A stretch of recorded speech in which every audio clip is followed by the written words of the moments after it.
Natasha, and thank you so much for joining me today. Well, today I want to show you at least 3 different ways that we can use quilt dies. Now, I need you to sort of get past the idea that this is a Christmas die set. So this is the Concord and 9th Poinsettia quilt die set. And just because it has the words joy in it, and it also has these sort of Christmas colors on the front of the packaging, we do need to change our mindset a little bit and know that anything that is Christmas, we can change it up to create everyday looks with it. So I'm not doing any Christmas cards today. This has nothing to do with Christmas. I just want to use this die set in 3 different ways. Now, if you have another quilt die set, I am sure that you are able to do this with all 3 of these cards with it as well. Now, this one here in particular has the sort of stitched quilting look, and that's that really large die, and then it also has that outline die, which is going to die cut. So this first one that I pulled out, the solid one, is actually sort of just a template, I guess. It puts in those beautiful stitching lines, and then of course those 3 other little panels are what we need to make all of the little patches for the squares for quilting as such. Now, I am going to use this Stitched with Love. I used this not too long ago. I used this in another video, and this is just absolutely beautiful. It's sort of pastels, sort of a theme for the paper pad. Now I'm going to put these 2 together for this one, so I use a little bit of mint tape. I have the cutting blades face up and I pop the mint tape underneath a couple of little bits of it, and then that way I'm able to line up the inside before I push down and secure this so that everything has nice even edges to it, and I know that the centerpiece is lined up with the outside. Now I'm taking it's just like a pastel pink, I guess, and you can see all of those gorgeous stitching lines in there, which in itself I can think of so many different ways just to use this piece, but I'm trying to stick with the quilting effect today, I guess, for these 3 different styles I'm going to show you. Now, don't throw this piece out because we're going to use this. So pop this to the side and make sure that you keep it for later on. So when it comes down to it, I need to have these 3 dies cut out. Depending on which pattern you want to do, you may need to cut them out twice if you're planning on using more of one color, but I'm actually going to put them in this sort of weird way like this, because that way it actually leaves a card front panel on my 6x6 card. So it actually leaves a good amount that I can turn into a card front. So I'm always looking for ways to be economical. So I can easily get a 3 3/4 by 5 inch card front panel out of what's left there. You absolutely don't have to do that. Obviously, just use all your scraps. But because I'm digging into brand new 6x6 inch cardstock here, that means that I can use those panels for perhaps later on. So this is the gorgeous stitching. And obviously from here, I guess this is the most sort of traditional, I guess, or the way it was intended, the way to use these dies. And all you do is find the pieces that you would like. You can create any pattern. Obviously, the world is your oyster. There's a beautiful pattern on the front of the packaging if you want to just change up the colors, but use the same layout, the same pattern. You could do that too.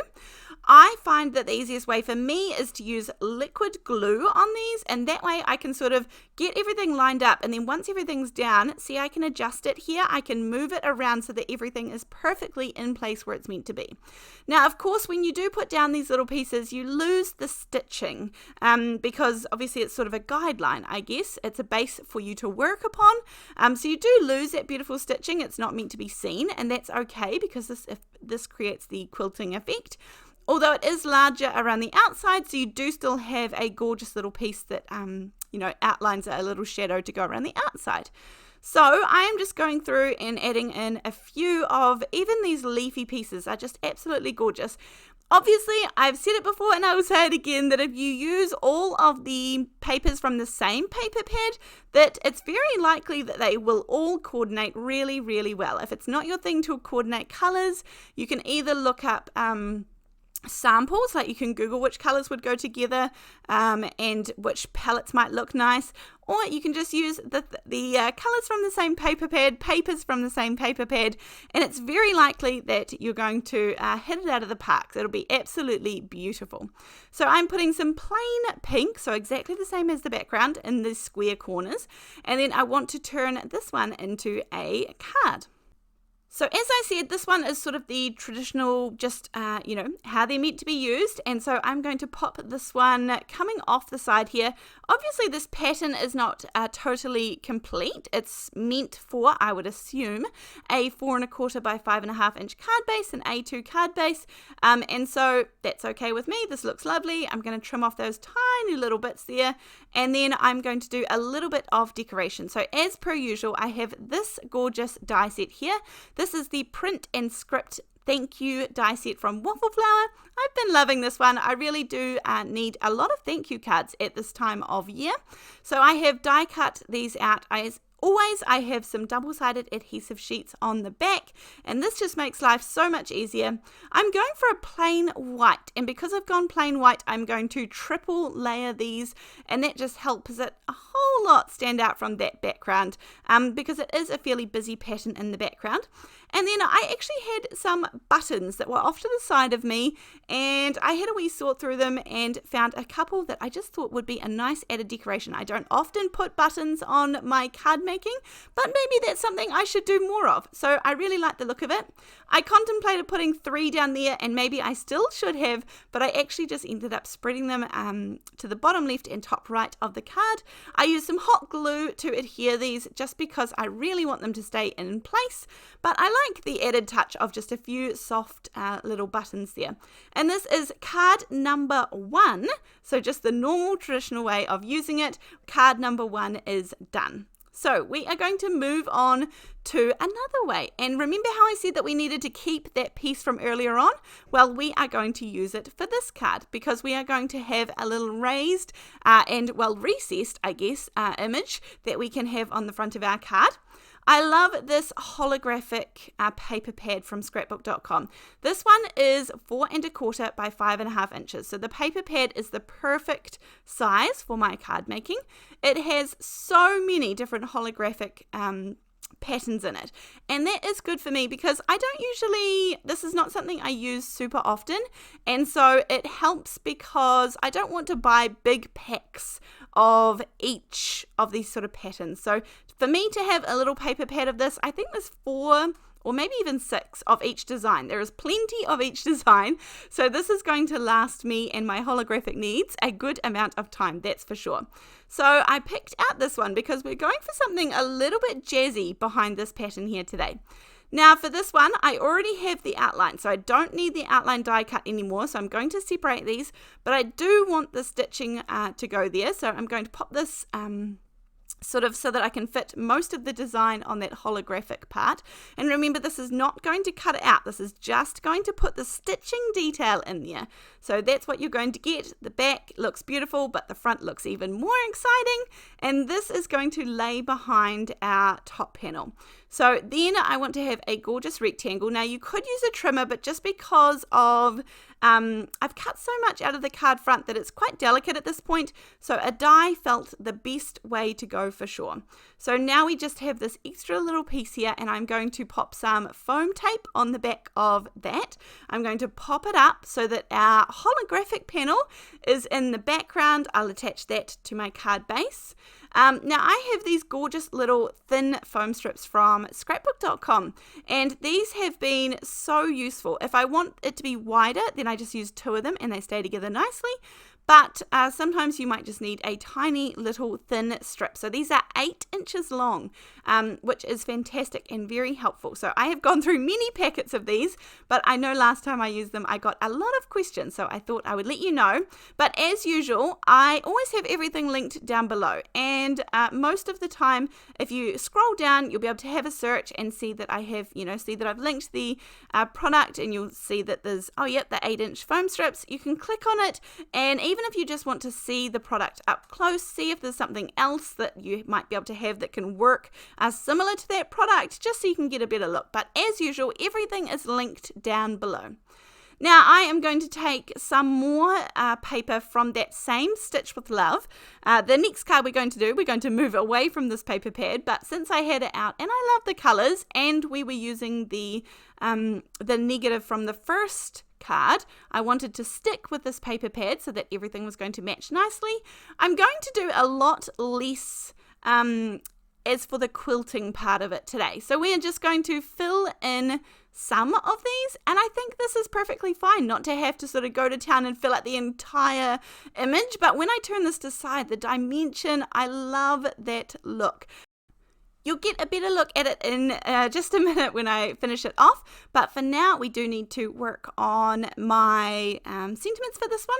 And so, as I've said in a previous video, or maybe it's a video coming up for you guys, but I want to work on having sheets of, I often add, double-sided adhesive sheets onto the back of vellum and white plain cardstock. So I think one of my New Year's goals is to go through and do that step already so that I have it ready to go in some of my packaging. Just so that the adhesive is already on the back. I feel like I do that a lot, and so I feel like that would be a good step to get ahead of myself. Now I have this piece of dark grey cardstock here, and honestly I think it got lightened by the sun. I think it's been sitting in the sun too long, which probably tells me that it's been sitting in my craft space too long. So I'm going to use it and see if I can make good use of it before I need to move it on. So I have die cut this big Hugs. Now I don't think this exact die is still available, but I will check and see and link something similar down below. Now, I couldn't decide, do I do the dark grey colour or do I do the holographic Hugs? Now, you'll have to go back a little bit and you can decide which one looked better, but I felt like for a Hugs sentiment, I felt like sparkly and bright and beautiful was not necessarily what I was going for. So I've gone with this one, and even though it is introducing a whole new colour, I think this looks okay. I think actually they both look beautiful, and sometimes we just judge ourselves a little too much, but I'm happy with this decision that I made as well. So then all of that vellum has the layer of double-sided adhesive on the back, which makes it super easy to adhere this down. This is on a card base ready to go, and I can just pop this little Hug sentiment here.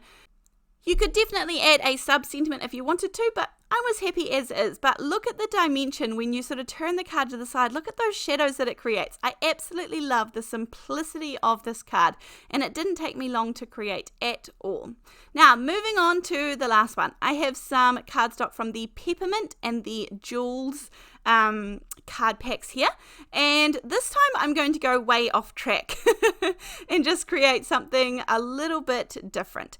And I also could have gone on forever around creating sort of original pieces without using the base of the die. So we are going to just die cut these 3 strips out and get a whole lot of these pieces. And as I said, I could go on for days creating patterns. I'm sure that you could look some of them up or just try, just see what you get and just have fun playing.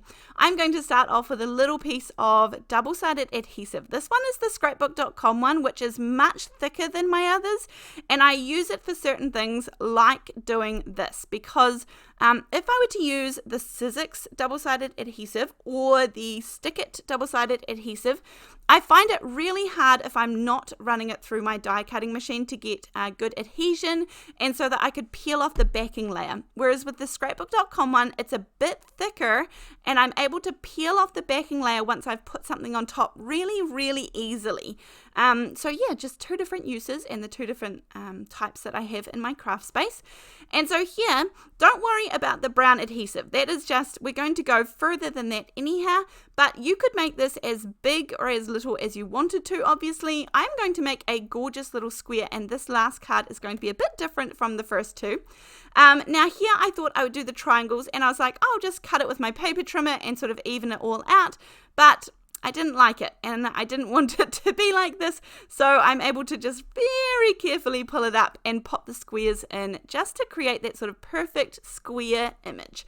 Now, as I said, this is just sort of an organic looking one. I don't have the template underneath. Yes, it is following the sort of the beginning start of it, but as I said, there are so many different patterns that you could create using just these pieces.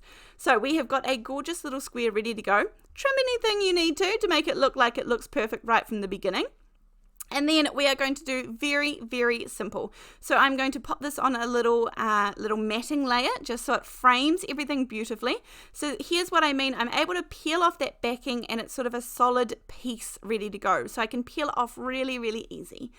So I'm using the same blue that is in the center there, and this is just going to create that perfect color. We're not introducing any more colors, we're just keeping it all going, and I think it looks like it was always meant to be.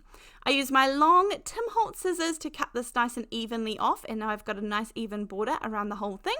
And I'm going to pop this onto a card base. So this card base is again 4 1/4 by 5.5 inches. This is going to say, wishing you a happy birthday. This is from the, I think it's the Curly Greetings. This is very, very old from Woodware, but one of my most favorites and just a staple that I keep going back to. So again, a really, really simple card to put together. This didn't take me long, but I love creating my own little patterns and things with these quilting dies. So let me know in the comment section down below, what do you like doing with your quilting dies? I would love to see some of your examples or some of your creations that you've made over on my Facebook page. It's called Come Crafting with Natasha. You can either search it on Facebook or there'll be a link down below as usual. But I would love to see what your creations are, so come and join me over there so that you can post a photo. But other than that, thank you so much for joining me. I hope you've enjoyed this video. I hope it has inspired you to use your quilting dies and get them out ready to go again. The shadows and dimension on this card are one of my favorites. I love the use of the holographic cardstock. It's not something I use a whole lot, but I think it was great on this card. I'm excited to keep going and create some more of these cards off camera probably. But other than that, thank you so much for joining me. Thank you so much for being here, and I will see you next time.